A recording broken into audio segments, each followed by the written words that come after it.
Hello and welcome to So Many Games, independent video game coverage from a passionate group of people. Please check out everything we do at somanygames.co.uk. My name is Jason and episode 14 of the podcast features an interview with Adam, the creative director, and Klas, the main writer of Planet of Lana and Planet of Lana II, Children of the Leaf. I was extremely excited to talk to the developers behind these games as I absolutely loved my time with both of them, and I've been so impressed with their level of work that I was fascinated to learn the processes and stories behind the development of both games. We also have a written review of Planet of Lana II live on the website right now, so if you'd like to read my thoughts on the game, you can find a link to that in the show description. And after you've listened to this, please go and wishlist or even purchase both games as they would be wonderful additions to your library. But before we jump into that conversation, I would just like to mention our Patreon. If you would like to support independent video game coverage, this would be the best way to do it. We have 3 tiers for you to consider, starting from just £1. We have plenty to check out, including exclusive articles, early access to our work, and a slot on our Patreon wall on our website. If you join our top tier, I'll even send you a random Steam code your way every single month. And I'd just like to take this moment to thank Matt for joining the Patreon, who signed up for the Megabyte tier this week. They also received a Steam key from a selection of games including Ultros, Paperclay, and Arranger, a role puzzling adventure for joining. I still have some keys left, so come and be a part of the So Many Games crew and get yourself a free game in the process. A massive thank you goes out to our current patrons, John, Ruz, Cami, Keris, Antonia, Shy Guy, and our new member, Matt. You guys rule, and we are incredibly lucky to have your support. Please check out patreon.com/so-many-games to see everything we have to offer. A link can also be found in the show description. If supporting us monetarily isn't right for you right now, and you still like to help, then a glorious 5-star rating and a review would be amazing. And please tell anyone you think would be interested in our work. We would really, really, really appreciate it. Okay, with all that said, let's jump into my conversation with Adam and Klas.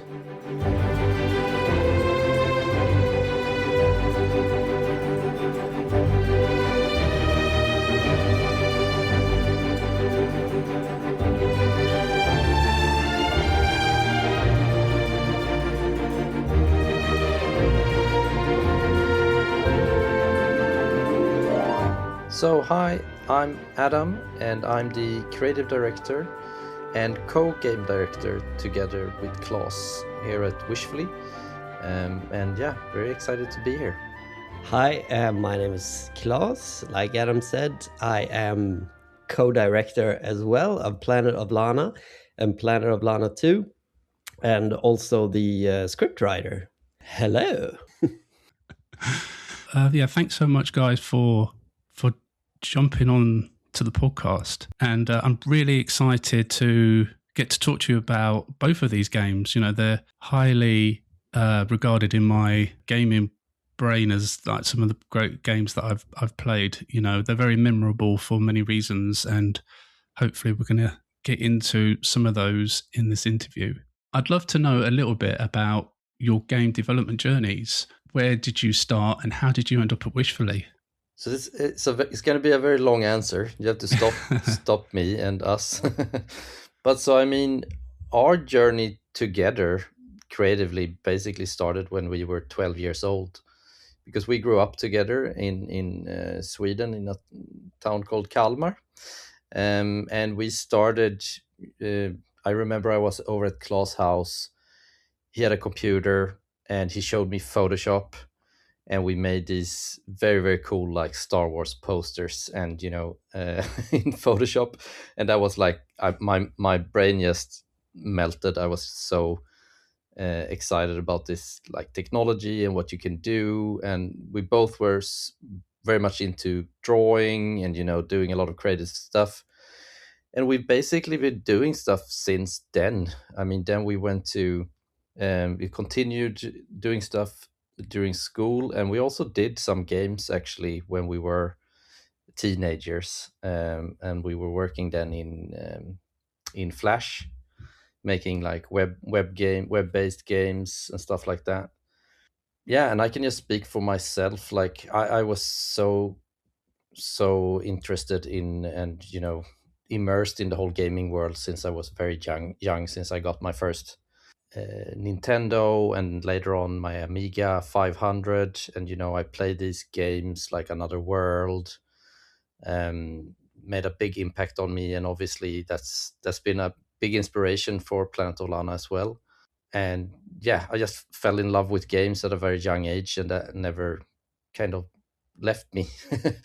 um, and then after when we were in our 20s, we kind of went our separate ways, and Klas moved to New Zealand, went to film school, and I started in animation and motion graphics and worked in that field for quite a long while, like 10 years or something like that. And then we started a film production company together.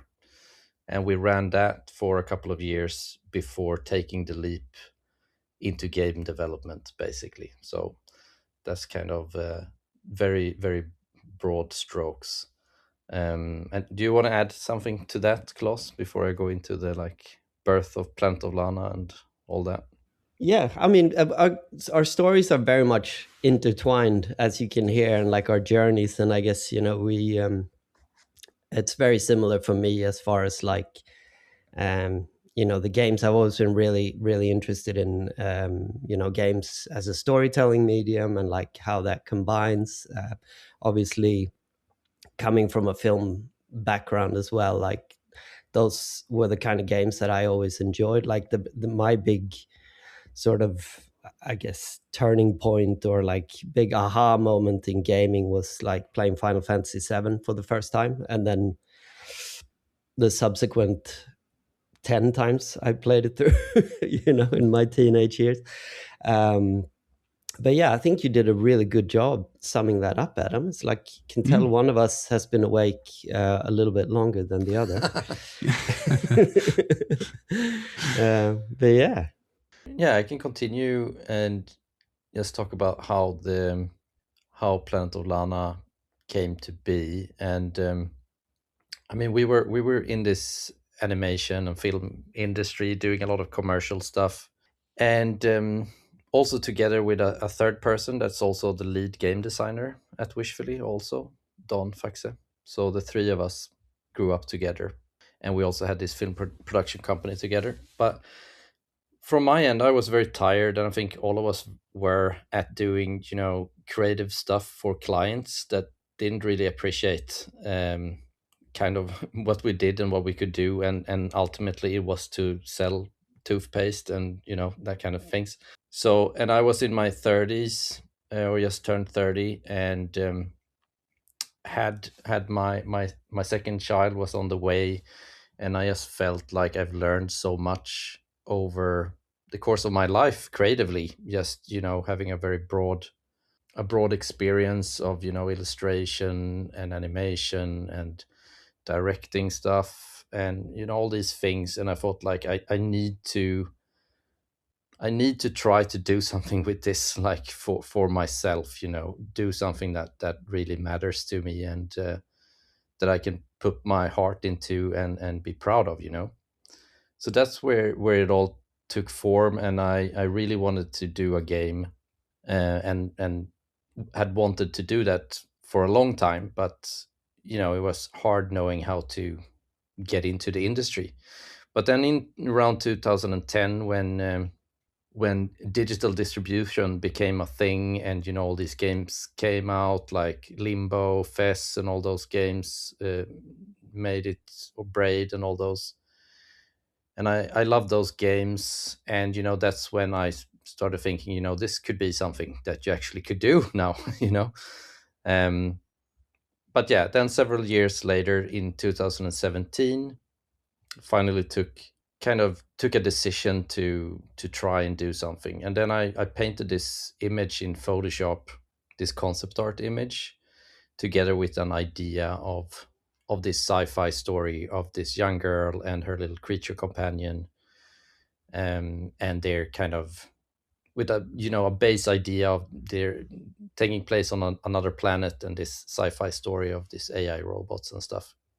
And when I was done with that image, I thought like, oh, here's really something that I want to keep exploring. And it was very evident also when I showed it to friends and family and stuff that there was just something in that image that kind of captured the imagination and within myself as well, that I wanted to keep exploring.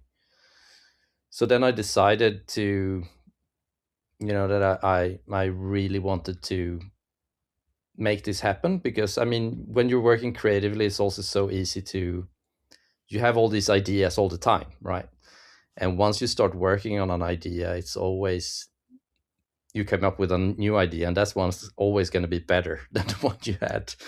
And it's so hard starting to work on stuff, or when it's in that early stage, that's like the best, because then there's only possibilities, there's no problems, and everything's possible. But once you start working on it, you realize all these problems arise, and there's all these things you need to get past to realize it. It's like falling in love. Yeah, exactly. It's great in the beginning. Oh yeah. Yeah, exactly. But you got to work on the relationship if you want a good relationship. That's right? Commit. And it's not going to be easy all the way.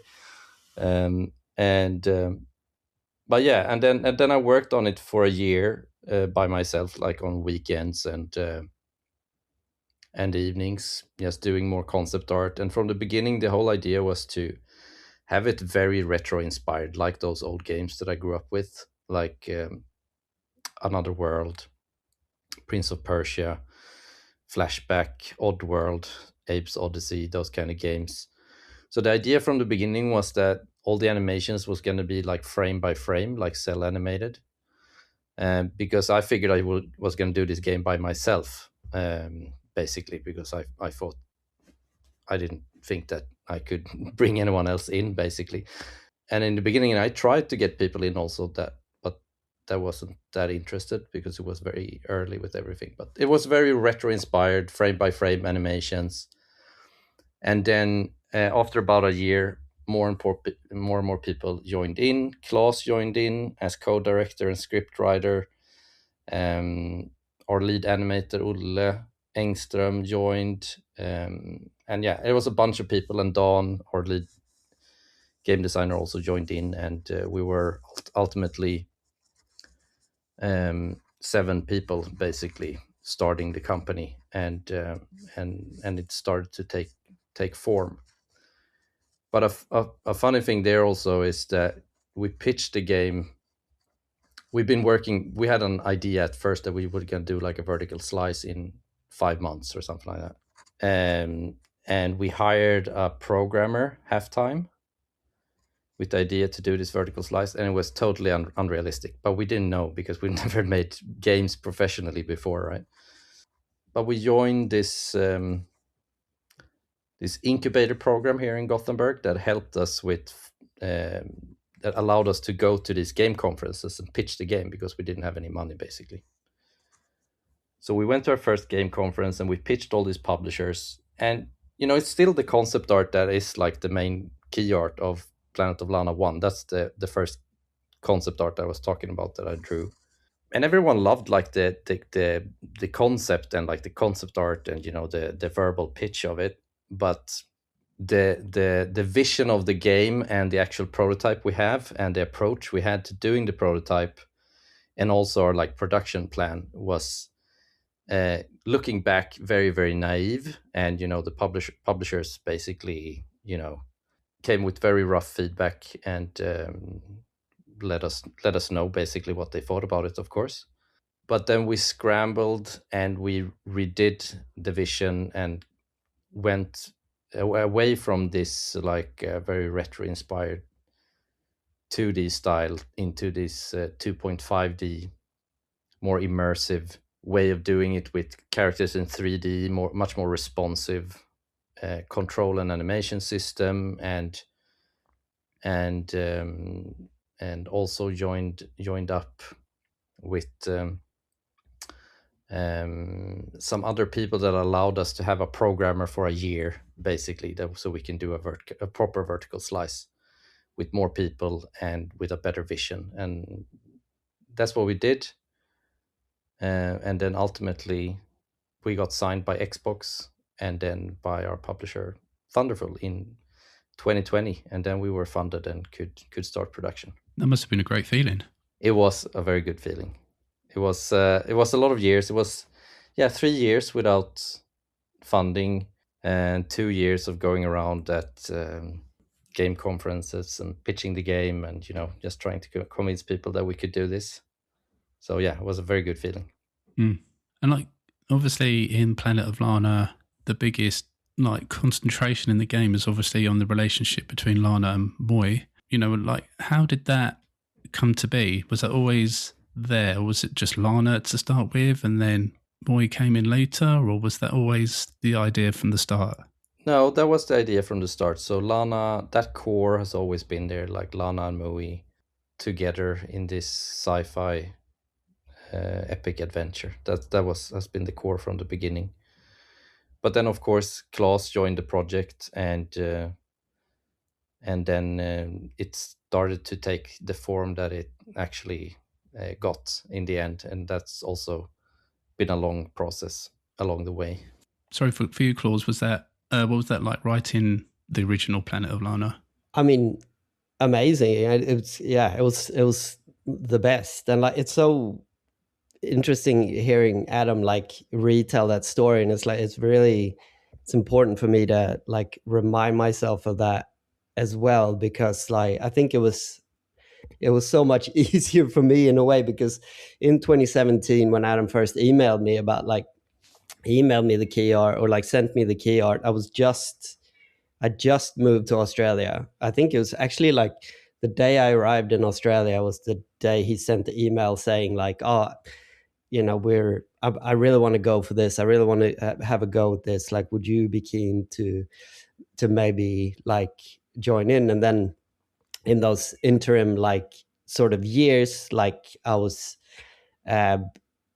thinking about it and like mulling it, but like I had the luxury of like not really having to commit, I guess, like, in that time. Whereas like Adam was completely committed. So I guess I had the luxury of being able to sort of go like, oh, we'll see what happens with this. So Adam did all the grunt work. And then finally, I can't remember exactly when was it? Did you say, Adam, that we sort of really said that, oh, okay, yeah, I'm gonna write it? I can't remember. It was quite early. It was in 2018. It was around that time after when we got smashed by the publishers. Just before that, I think we had worked on our first prototype for like 3 months or something, I think. Yeah, that's right. Yeah, and no, it was great, and it was so nice to have that foundation, which we always sort of return to during production and stuff as well, of that first image that Adam was talking about, the what's still the key art for Planet of Lana 1, because it's so evocative and it just bears so many questions. And we obviously had a lot of discussions around like, what do you think? Well, this is, this girl, she lives on this distant planet, and like, okay, what about these robots? Like, who are they? What do they want? Because there is an ambiguity in that image. Like, it's basically Lana and Moy standing, looking at one of these robots that are the enemies of the game, but it's not an immediately like sort of threatening situation. We don't really know what's going on. And there was something in that really caught my imagination, I think, of like, okay, there's a lot of questions that need answering here. And yeah, I got really excited about, setting about answering them. So yeah, and I'd never written anything that long. Or like Adam said, we come from, our background in film and animation is very much on the commercial side. Even though it was always, at least in film school, my ambition to sort of make movies and do more narrative stuff, done a few short films. but then transitioned more into like documentary and commercial stuff. But it just felt like once the reality of the game side of it hit, it was this sort of realization of like, but wait a minute, like I actually know this. I actually know this world. Like, yeah, sure, I've never written a game before, and I've never written anything this long before. The longest thing I'd written in, I think it was in like high school, like when I was like 15, I wrote basically like a 64-page rewrite of The Godfather 2 as a school project. and that was like the longest thing I'd ever written before Planet of Lana. And yeah, but I really also did feel like once we got stuck in and started talking and like just being reminded of like, but I love video games, in all shapes and sizes. And it ultimately felt like very familiar territory. And I felt like I really do think I can add something to what's already a really strong concept here. So, yeah. Really interesting, because I think one of the things that's always struck me about Planet of Lana and the sequel was just how cinematic it was. Like I can still remember the shots at the beginning of Planet of Lana, like all the robots coming down and shooting down to the ground. And, it's a core memory for me of when I saw, all those kind of shots, thinking to myself that, this has come straight, this looks like it's come straight from a film. So it's really good to have some kind of context on how that came to be in the game. I guess, was that something that you brought to the table mostly, Klas, or was it a joint effort to make it that cinematic? I'd say that was very much a joint effort. And I think also it was a process of everyone involved, of getting different inputs, and like what Adam was talking about before when they were out on the at conferences and stuff pitching, and like one of the key sort of events or like milestones that happened that I guess kept hope up a little bit beyond all the brutal publisher feedback was that there was I think I can't remember what UK newspaper, but it was one of the bigger ones, Daily Mirror that did that explains it. that did sort of a little feature on one of the conferences and gave Planet of Lana a small here's something to look out for. This looks exciting. And then our composer Takeshi Furukawa in LA saw that, really liked it. Again, basically just that one image, like the key art image, and got in touch with that. Maybe you want to tell that story, Adam. Actually, you probably tell it. Yeah, and it's but it was funny because it was actually that same first conference where we got brutally feedback, where we got the brutal feedback from the publishers. And after that, it was this Takeshi contacted us after seeing that small article.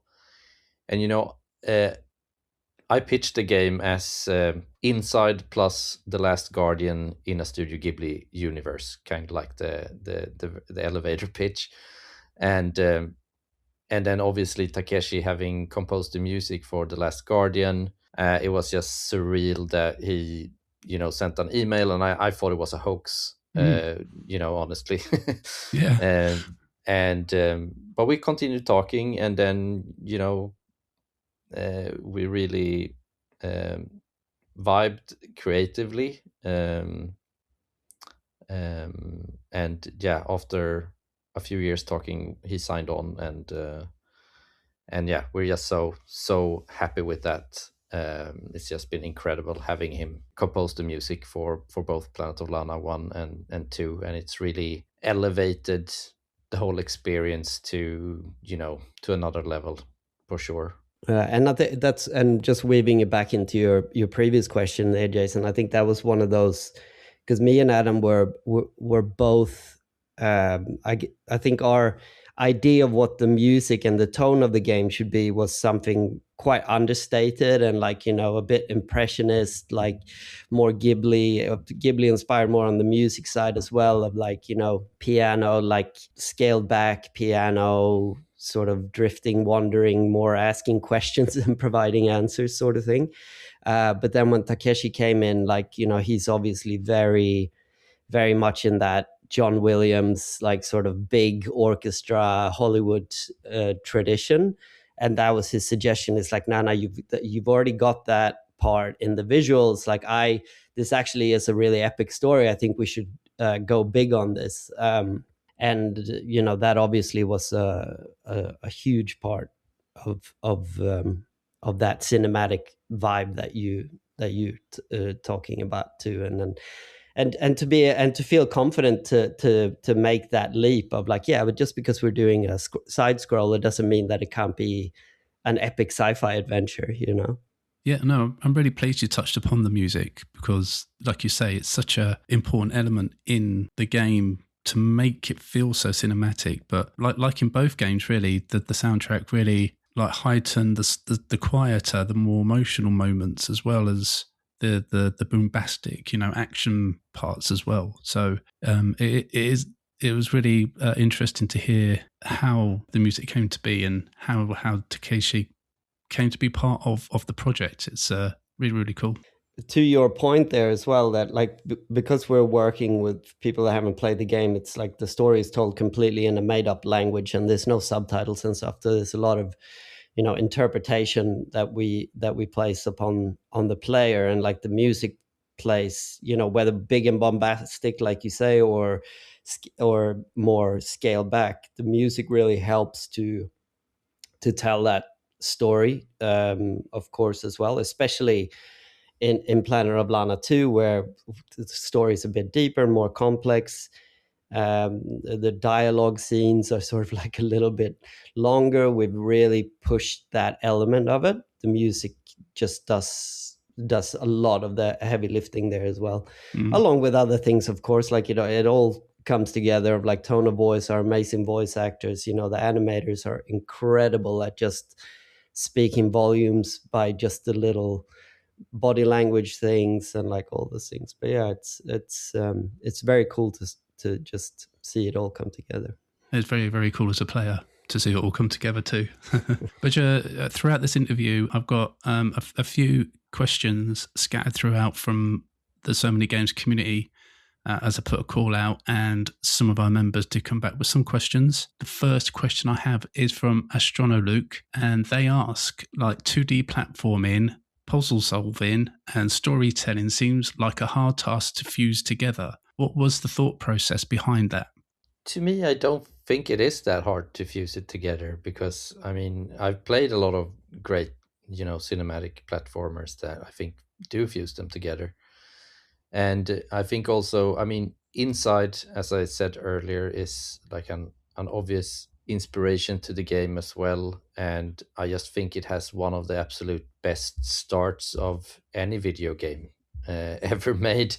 It just throws you right in, you don't know who you are, where you are, and you're just constantly just curious about seeing, where does this story go, what's going to happen. And I think that really proved it to me, that you can do so much with a side scroller. And I think, I mean, we've talked about this a lot of times before as well, amongst ourselves, and I think it's really interesting to have creative limits sometimes, and it can create a lot of it can be the birth to a lot of creativity to have these limits, basically, because also since we touched on it before, but the cinematic aspect, it's definitely a result of that. There's several of us in the studio that comes from like a film and animation background. Our lead animator also worked on commercial projects, but is so talented as well. And we have several people, and I think sometimes it's also what I was going to land is in, a side scroller, you can really frame, the image very easily in comparison to a 3D game when you can rotate the camera everywhere. So you can really make these cinematic scenes and have control over them in another way than you can in other forms of games, which was really nice for us coming from where we came from. And I think I just think it's interesting, and it's the same like Klas said about the limitations of, telling a story without words. There's also forcing you to show, don't tell, and I think it's been quite nice to have those limitations actually when we've done the game, and I think that's also the reason why it's become special games. Okay, well, I mean, we've touched upon this slightly already. It's already been mentioned, but I'm quite fascinated to learn a little bit about the made-up language that was created for both games, because it does really, like, it really makes the player feel like we are on an alien world. We're actually experiencing an alien story, even though a lot of the inhabitants are human-like. Well, what is the history of this language that you guys created for the game, and what made you want to add this into the game? Well, I guess you could say it had mechanical roots first and foremost. It was because we always had this, or Adam always had this very strong sense that Lana and Mui's relationship is core to the whole IP, both mechanically and story wise.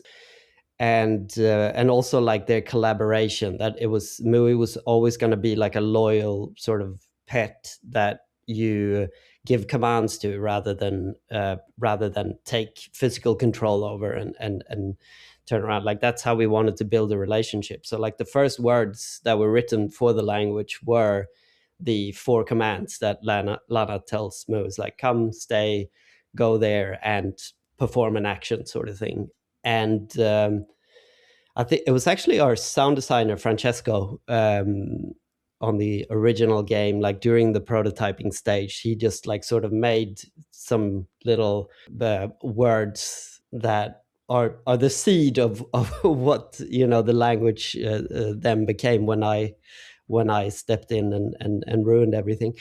And they were quite similar, those words, and they were already like they just had like this sort of, I guess, vowel to consonant structure that made sense. And it's interesting because Francesco, as you can probably tell by his name, is Italian as well, and like the language did end up gelling quite well with Italian. So like all the actors that do all the voices and stuff are Italian speakers. That just seemed to be like something that worked. We tried some Swedish actors and stuff, and it just sounded like ABBA speaking an alien language. But yeah, so I guess that was the sort of origin story, and then it just grew from there, and in complexity and size, and it continues to grow. It continued to grow throughout the production of or writing of Planet of Lana II, and then and it's just become this beast that I no longer can control. I have no say over it anymore. It just sort of somehow makes sense. I mean, like you've also emphasized earlier about how much more like complex, I don't say complex, but it's more personal story for Lana. There's much more at risk for her. And like you said, there's more scenes of this language in the second game, but I think that it really carries through the scene is the body language that is in the characters' animations as well, that really emphasize what they're actually saying. And that's just been a really good meld to understand what's actually happening. Oh, that's awesome. That's so nice to hear. Yeah, and it's such a hard balance as well, and it does demand a lot from players. And I think different people are going to get different things out of the story, and like some people might just be like, oh, I don't really get it. Just play the puzzles. And I think that's totally fine as well. But yeah, there is something about not serving everything up on a silver platter, I think, as well, that can drive engagement in a way as well, under the right circumstances. So yeah, I've been playing a review copy of Planet of Lana II, and I think that is one of the elements that really struck me about the sequel, was just how much more in depth. You know, we learn about the backstories of Moy and how it is more personal for Lana, and just learning more about the world, I guess, and learning more about the communities on that world. You know, so the time that's been taken to kind of delve into those areas has been really appreciated to me as a player. So I hope that others will feel the same way when they finally get to play it. Well, that's awesome to hear, because like that was very much our motivation for the sequel as well. That like once we started creating all this lore and background stuff for Planet of Lana 1, like we all were really curious to find out more about it as well. And that really was a huge motivating factor in, like, you know, making a second game. And like that, there's all these things that we want that we want to answer from the first game as well, and that, you know, that we at least start to answer in the second game.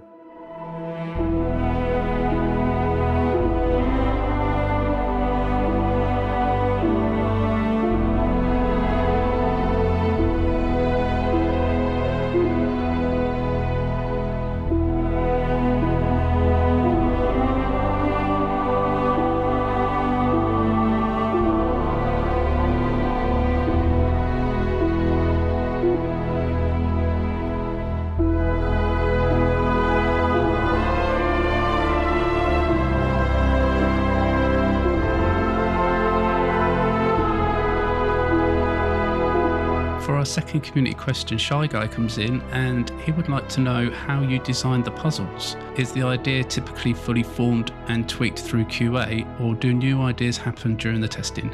Yeah, so that's an interesting question. I mean, making really good puzzles is so hard. That's something we've learned over the course of the development of these two games. And it's been such a long journey for the studio and for us to kind of land where we are now. And the process of making the puzzles for the second game has been such a more smoother ride, because we learned so much from the first game. You know, what works, what doesn't work. A lot of credit goes to our lead game designer, Don Faxe, and Christian Enfors, also game designer, that's been leading the work on the puzzles for Planet of Lana II. And they've just done a tremendously great job on the puzzles. You know what we had in Planet of Lana 1 to keep like still a flow in the game, that you don't get stuck for too long, you don't get frustrated for too long, but still adding more challenge and depth and variation to the puzzles and gameplay in general in Planet of Lana 2. Because that's something that we came into in Planet of Lana 1 from the beginning, very much been a vision that, I mean, we're not making a game to tell a story. We want to use the medium in all ways, you know, and it's got to be a fun game at its core, you know. But the process is, it's kind of intertwined with everything else, you know, with the story and, you know, with the different areas and biomes we've decided through the story, and, you know, the outline that we've done for the game from the beginning, and then there's a lot of processes that inform each other, but it's definitely an iterative process where game designers could come up with a fun idea, and then, you know, that actually affects the story, and yeah, you know, it goes back and forth. But there's a lot of, you know, the puzzles start in pen and paper form, and then we prototype them, and then we test them first internally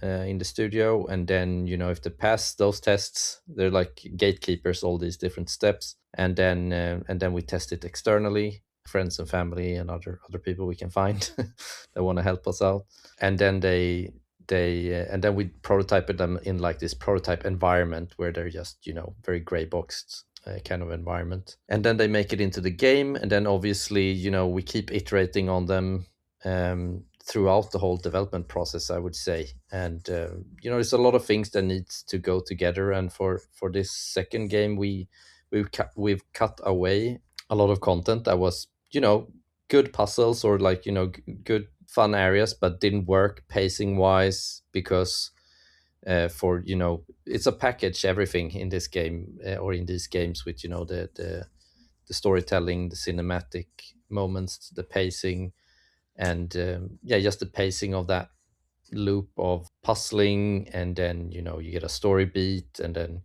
there's you need to constant have a drive forward in the game to keep your motivation, and and really keeping that sense of going on an epic adventure. So yeah, very long answer, but I mean the it's very, very hard striking that balance between challenging puzzle that challenges you in the right way without getting too frustrating, because it's so different also how able people are to solve puzzles, just because how your brain is wired. It's just so different how you solve logical puzzles. So I mean, it's very, very hard, and there's a lot of disciplines that come into it as well, of course, the level designers and level art, how you make stuff clearer or not as clear, and visual cues and that, so, and all that. So yeah, it's a lot of things that goes into it, and I think I'm very proud of what we've done and the team, and I think we've stricken a very nice balance in Planet of Lana II between a variety and fun and challenging puzzles and gameplay, in my opinion.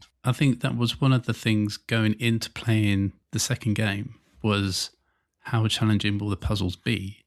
Because personally, sometimes I can struggle with what the developer's asking me to do in their games. But normally I have Google to fall back on, and walkthroughs and such, to try and get hints to kickstart my thought process. So I was a little bit apprehensive going into Planet of Lana 2, knowing that I didn't have that backup, obviously it being a review copy. I think you nailed it. I think where you were saying, where you were trying to make the puzzles strong enough but not too frustrating or too obtuse even. It was never like that. I never felt like I had no idea what I needed to do. It clicked, and it clicked quite quickly. So I think you've kind of nailed that balance perfectly there. That's Awesome. very nice to hear. Yeah. And there's the puzzles are so much bigger also this time around, since there are some big mechanical changes in the second game, since you can point movie all across the screen now. The puzzles are more bigger, both vertical and in general, and with the new abilities that you can take over creatures with MUI that has their own abilities, and you can jam robots and hack them, and there's a lot of new things in the second game that makes it more complex, but I think in the right way, and that makes it fun and varied, and you constantly get a new creature that you have to figure out how it works and how you can interact with the environment, and we try to keep it fresh throughout the game. Yeah, I did love those moments where I could possess the different creatures. That did bring a fun element to the puzzles, especially the one where you can leave a trail of flammable liquid. It was great when I actually figured out, that liquid that I can leave behind is actually flammable, so I can feed it from a fire to where I need it to go. And that was really cool moment with those little creature things. It was a great implement. You have to awaken your inner pyromaniac exactly, to get through the next game. It's good. Experimentation is always fun, and learn by doing, learn by trying. I think is a good pillar of game design generally. Dan and Christian have done game designers have done a really, really good job in striking that balance and really integrating it with the story and the overall experience. And I think it's so important to invoking that curiosity of coming to a new scene, and what's gonna happen here, and how am I gonna make it past this obstacle, and what does this creature do, or it's a lot of fun moments that we try to create. So when you looked at developing Planet of Lana 2, what was your biggest goal with the sequel? I mean, our biggest goal, I would say, it's different for different things, but we really wanted to, because Planet of Lana 1 was our first game, our debut game as a studio and as a team. So we really, and we got so much love from fans for the first game, and we really wanted to make a worthy sequel, and and make a better game, and grow as a team and as a studio, as game developers. and we learned so much from the development of Planet of Lana 1, and there were so many ideas we didn't have time to do, and there were so many things that we knew we could do better. So I think it was just this hunger of, just doing a better game and continuing the story. As Klas said, there was so much there in the backstory and in the lore when we did Planet of Lana 1, that we felt like this universe is so much bigger than one game, and we really want to explore that ourselves. So it was quite easy in that sense, that we just wanted to expand on everything, and it felt very natural, I would say.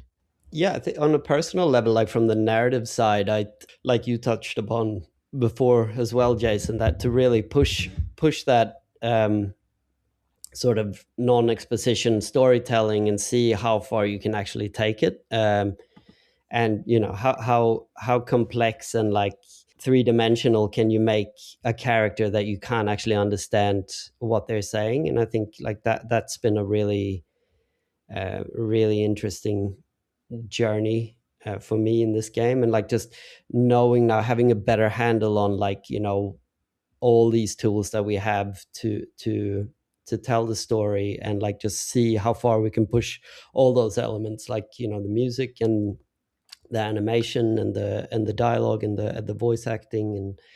And yeah, it's just, I think that was my the biggest carrot for me in making the sequel. And it's been nerve-wracking at certain points as well, because for sure, as you said, since we have pushed how far we can take the storytelling without words. I mean, when we had the final script, and this is way more complex in the how we in the scenes, and as you said, in like the dialogue scenes and all that, and just how we're telling the story. I mean, we couldn't know then how it would end up, and it's not until you basically have a quite polished product you can really tell that it all like kind of works. So that was for me at least nerve-wracking to up until quite late in development, was so nice when we started getting in the test results, from the alpha and then later the beta, where we could see like that it all worked so well. That was very, very, very nice feeling. Yeah, and I think also and I agree, I was nerve-wracking, and there was several moments of severe doubt as well during as there always is, you know what I mean. But I think one thing also that's nice about that way of telling stories is, and what we want to get out of it, is a bit of ambiguity, and that people actually, that it does become a bit more of a clean canvas for people to like infer meaning and project and like make their own interpretation, almost like it's like the story is almost another puzzle to solve, and that can be a very personal experience. And I think there's something quite nice about that as well, that everyone can take something different to it, or take something different from it. Obviously, you mentioned a little bit about how your knowledge, I guess, of developing a game and of developing a Planet of Lana game improved for the second game. But was there anything else that was improved upon from the original, like technically or like feature-wise? Yeah, definitely. There's been quite a lot of things. I mean, technically, one thing is we have a totally new lighting system that allowed us to do much more complex scenes that are lit in a more complex way, which allowed us to that was necessary also to tell this story, because it had more diverse environments than the first game had. So that was developed throughout the development of the game, which was really nice. But that also took quite a long time to bring into the pipeline. But it turned out really, really well. And I think, the art team, we've got in some extremely talented people that expanded the team for Planet of Lana II. That really has raised the level of of the art of the game to a new level, I think, which is really nice. I mean, another thing as well is that the first game we released for PC and Xbox and then we released the game for PlayStation and Switch around a year later. And we did those ports ourselves in-house. And now for the second game, we're releasing on all platforms simultaneously for a sim launch. And we're making all those ports in-house as well. So that's been quite a challenge. And so the technical team and the programmers have done a tremendous job on that. And so our pipeline has changed quite a bit since the first game to allow for that. Obviously, continuously testing on all platforms throughout the project. And so that's been a huge challenge to overcome, but very happy that we've made it. Yeah, but there's been a lot of things, but those are a few of them. And then obviously, I mean, we have expanded on a lot of the game systems, core systems, and we've added, exploration of the ocean and swimming systems, and you can dive underwater now and all those things. Yeah, so there's been a lot of technical hurdles in the production for sure. One feature as well that I would like to bring up that's maybe not so much technical, but more like, I don't want to say cultural, but obviously the development of the first game, you're just like, you're sort of a bit like, oh, what are we doing? And then like, it's just this massive tanker that starts to move, and like, you barely know what's going on half the time. And like, but I think one of the really nice things was that like coming out of this and like coming out of the first game and having a really sort of a thorough post-mortem process, and like bringing new people on who inevitably were fans of the first game, it created this really refreshing sort of opinionated or like open opinionated culture within the studio of like people really like just bringing themselves into the second game and being quite vocal about like where everyone wanted to take it, and like so that process sort of opened up, and I think a lot, and I think the second game is a lot better for it. And also, of course, all the player feedback that you receive from like a first release, and like, which is very important as well, because ultimately, like, we want to make the games that we want to make, but we also, of course, want, the players that love the game to keep loving it and find new things in it as well. So I think that growth was also a feature that I think is worth mentioning. For our next community question, Soccer's really interested to know about how you landed on the art style and like the color choices, like the palette of the game. Was that always the plan, or was that like something that evolved over development? I mean, as I touched on earlier, it started with this first concept art image that I drew, and that is the key art for Planet of Lana 1.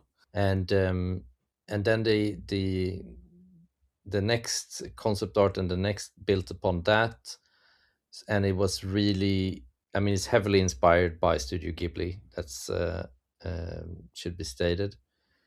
And I think their use of color, especially in nature, is really special, and that's something that I looked at a lot for inspiration. It's just something with the softness of it, and the shadows, and yeah, it's just something special there. And then obviously, taking influences of other things like these games I grew up with, like Another World, and yes, other things as well that was big inspirations.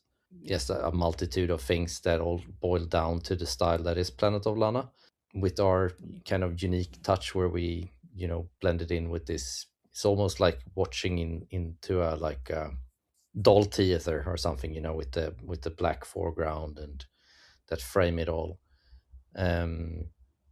But then Jimmy Chan, our art director, and there's a lot of people in the art team that's just evolved the style also over the years. But me and Jimmy were the main artists for Planet of Lana 1, and yeah, we complemented each other very well in those in for that game, and like building the foundation of the art direction. But as I said, then for Planet of Lana 2, there has come in a lot of new talented people that put their touch on everything, and it's just constantly evolving while still trying to keep that original concept art as like a guiding star of, keeping it in that general art direction, but still evolving it as you come to new biomes, new areas, and more complex interior environments. And yeah, it's constantly evolving, but yeah, a lot of credit to the art team, and I think we've developed it together over the years to something quite unique and pleasant for the eye, that conveys what we wanted to convey together with everything else in the game.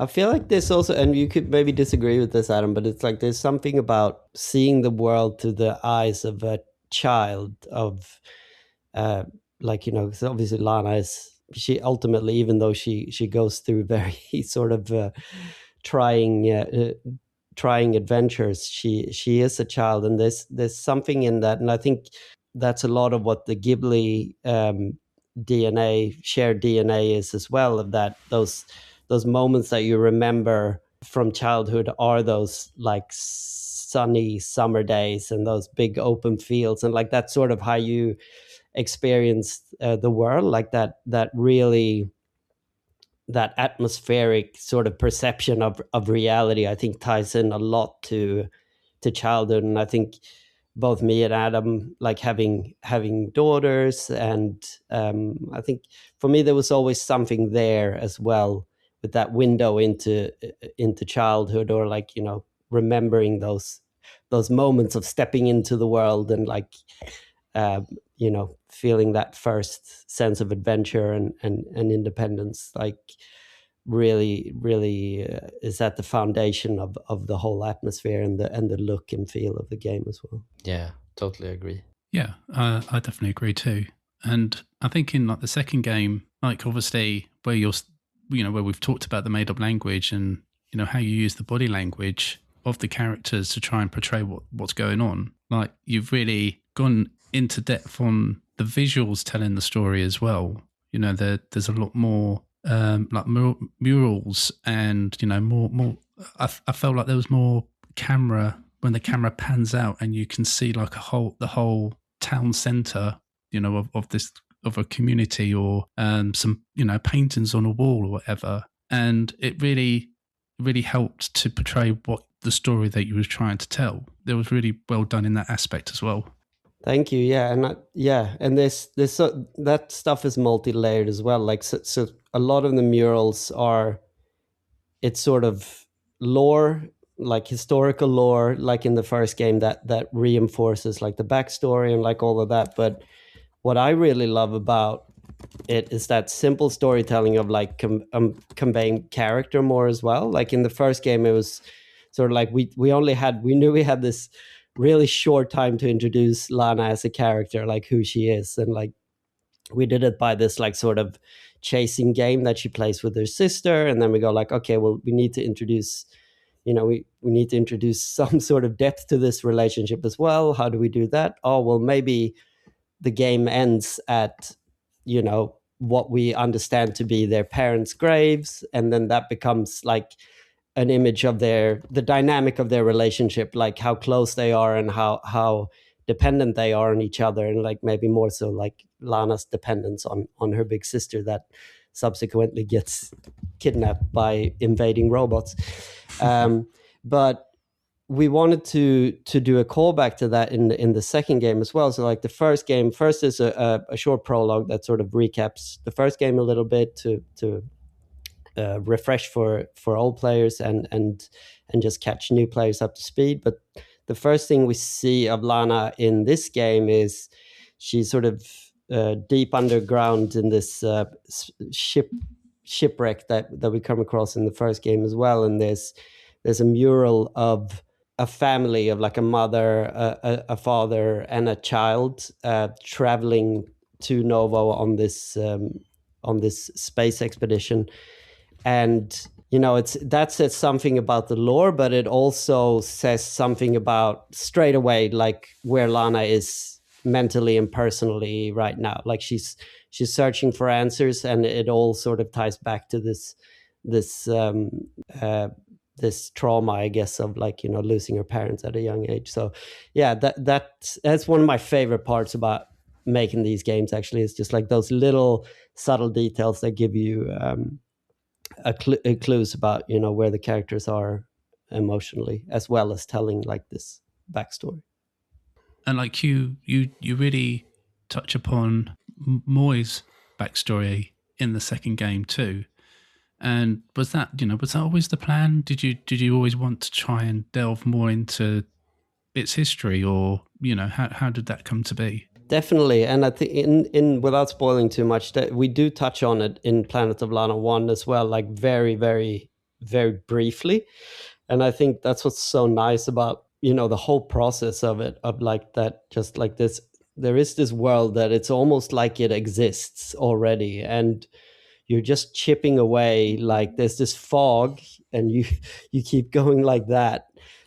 And at a certain point, like it's this self-fulfilling prophecy, or like just snowball effect of like that, it just makes sense. So like just that little image that we made in Planet of Lana 1, like just touching upon who Mui is, where she came from, and how she ties in with everything, created this domino effect to and I don't want to give up too much about what's in the second game. I want players to experience it, but it just becomes this domino effect of I don't even know what. Yeah, and to be fair, I mean, in Planet of Lana 1 also, I mean, we had a very intricate backstory to Mui that we didn't explain either, so there was a lot more that we built for ourselves, and then we shows what we wanted to show the players. So I mean, there was a lot to it from Planet of Lana 1. Yeah, for sure. It was just really cool from my aspect, because it made Moy feel more alive, instead of it just being instead of her just being there as a gaming mechanic to get you through the next puzzle. Really going into that really fleshed her out and made her feel more alive and more of a character. So it was just really cool to have that element in the game. Nice. That's very nice to hear. Absolutely agree. So obviously another big aspect of Planet of Lana 2 is the underwater sections. And, Lana did a little bit of swimming in the first game, but it was all like just surface level and swimming. But you've really gone to town on the swimming in the second game. Was that always the plan to include a more involved swimming sections in the sequel?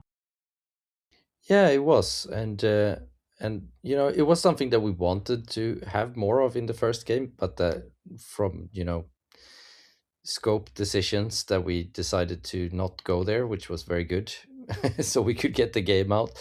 But I mean, so we were very eager also to explore the oceans and depths of Novo, since we hadn't done that, and what creatures could be there, and so we were very excited as a team to explore that in a lot of different ways. So yeah, very, very happy about that. And it's a very natural progression also, that and it brings a lot of verticality to exploration, which I think is really nice as well, add-on for the second game. I'm not the biggest fan of swimming sections in games. Me neither. I always I kind of like always feel like they can like slow down the game, or it gets a bit frustrating because you've got to worry about oxygen levels and things like that, especially if it's a kind of a fastish moving game and then you go into the water and it slows down and everything. But I didn't feel any of those frustrations playing Planet of Lana 2, especially in the underwater sections. I think it kind of helped, where it's quite a slowish game anyway, but like there was nothing that felt jarring or frustrating for me personally. Playing those underwater sections, it did feel much more player friendly, so was that a big emphasis for you in these sections? Yeah, I mean, like all parts of the game, we want to make a fun game, gameplay wise, and that drives you forward constantly with new challenges and fun variation, and we want it to have a nice, good game feel to it. Everything you do, and I think that it has a very nice feel to it, and it all ties into it with the sound design is so good in the underwater sections, which you can just feel that you're underwater, and it's just so important with sound design in general in the game, and we're working both for Planet of Lana 1 and Planet of Lana 2 with a very talented trio of sound designers in Italy, as Klas touched on before, called Setete. And yeah, I think that plays a big part of it. That it's also like when you're in that forest, in the old forest, ancient forest of Vemari, and you jump into like a smaller water area where you have to dive under, and you just really feel that you're underwater. And I think that's, to me, that's magical. Each time I play the game for 1,000 times at least, but I still get that sensation jumping into the water, that you really feel that you're there. And I think that's something very special. I mean, since we are making a side-scrolling game, like that, one of those community questions. But I think it's really nice when you feel that you can create immersion, like, and it all needs to add up to it, right? With music and sound design and animation and art, and that the trees have, the leaves are moving, and you're creating this illusion of being in this world, even though it's a side-scrolling game. And I think, to me, that's really where the magic happens in games, and when I play other games as well, when you get that sensation of being transported to another world, that I think is really nice. So for our last question, it's our last community question too. Astronaut Luke returns to say, from the SteamWorld franchise over Hotline Miami to It Takes Two and Indiana Jones and the Great Circle, Sweden seems like a great birthplace for video games. Are there any benefits as a game developer studio in Sweden, or are the people just happier in Sweden and therefore more creative? That's a good question. I mean, there are definitely, I think, a few things that maybe could be a recipe for giving birth to a lot of great game developing studios. But I think, I mean, we have a social security network in Sweden that if you get unemployed, you most often don't end up on the street, because we have all these we have welfare and healthcare and all these things, and that doesn't, you don't have to take as big as a risk as you have to do in some countries, I guess, where you have to pay a lot for insurance. And so we're very lucky in that sense, I think.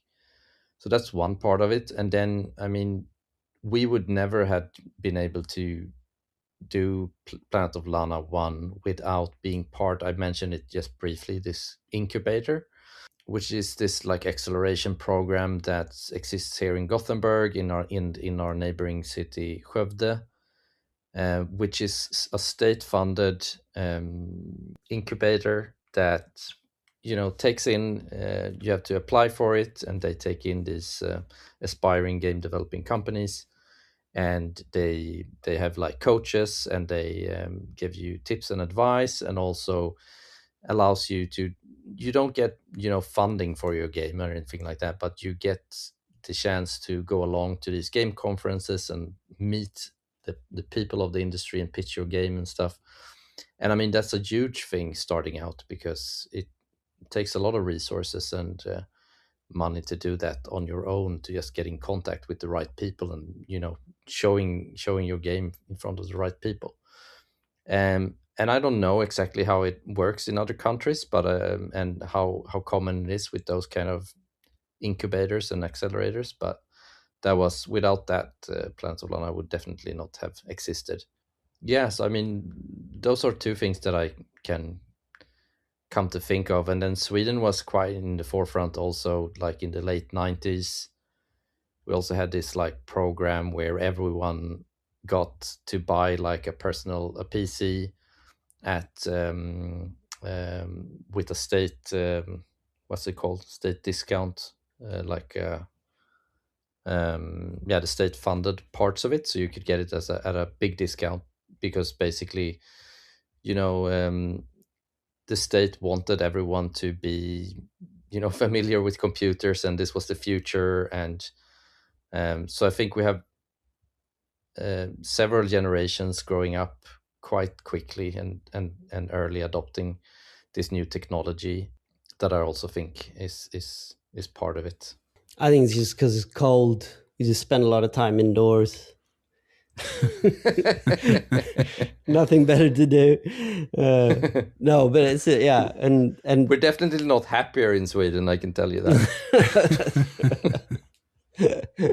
Yeah, no, but there is I think generally culturally there is an eagerness to adapt, and like an openness to technology. And this, I think there's also like obviously there's a big engineering and sort of innovation tradition in general. Like we do as a country tend to punch above our weight in things that we endeavor. I'd say I'm saying this maybe as an expatriate who's been away for a long time and have a rosy view of things. But yeah, I think it's a combination of all of the above, probably. But there's definitely something like it's undeniable that we do punch above our weight in games as a country. And I think I guess it's also like a bit of a self-feeding loop as well. Like once you have that momentum going and you see other people doing it, and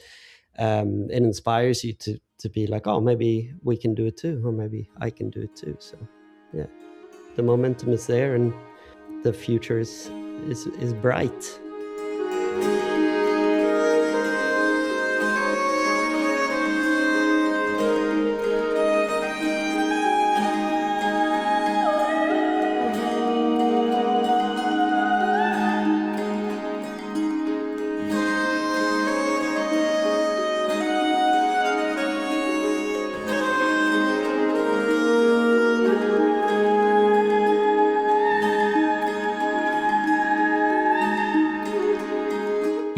I was gobsmacked when Adam and Klas agreed to join me on the podcast. I've been an eager admirer of Planet of Lana since its release, which instantly turned to love after I played it. There's just something about this world and the chemistry between Lana and Moi that I just endear towards, and this conversation has only heightened those feelings.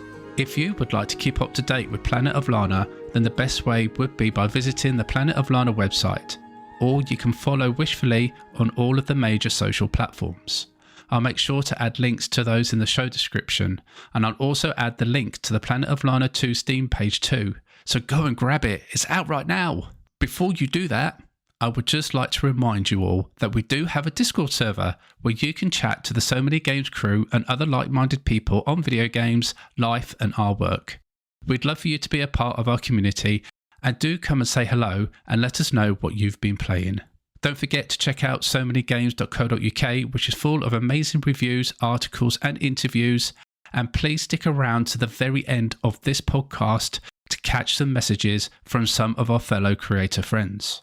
All that's left for me to say is to thank you for listening. And until next time, please take care out there and happy gaming.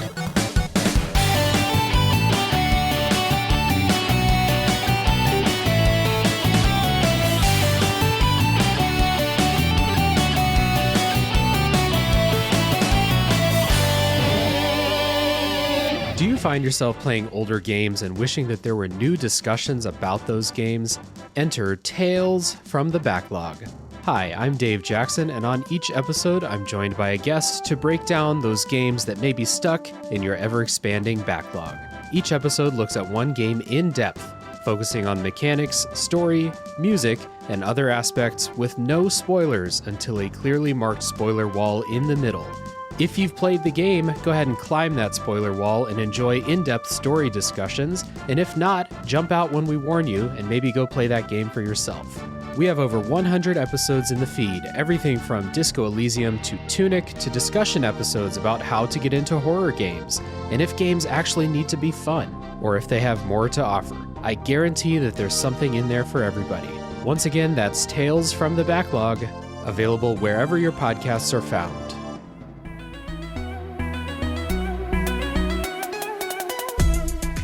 Welcome to No Small Games, the indie gaming recap and review podcast. I'm Kate, also known as Cater Blossom. And I'm Emily. You might also know me online as The Specific Egg. And we met streaming and playing video games on Twitch. At No Small Games, we combine our favorite genres to experience everything the indie game world has to offer and share it with all of you. We believe there are no small games, only small game studios. Each episode, we'll choose one indie game that we each played separately and discuss our playthrough experience together. The good, the bad, and our most memorable moments. We'll follow our recap with a review and announcement of which indie game will be featured on our next episode. We invite you to play each game along with us and would love to hear from you about your playthrough experience. Hey, Kate. Hey, Emily. I hope that No Small Games brings everyone some big fun.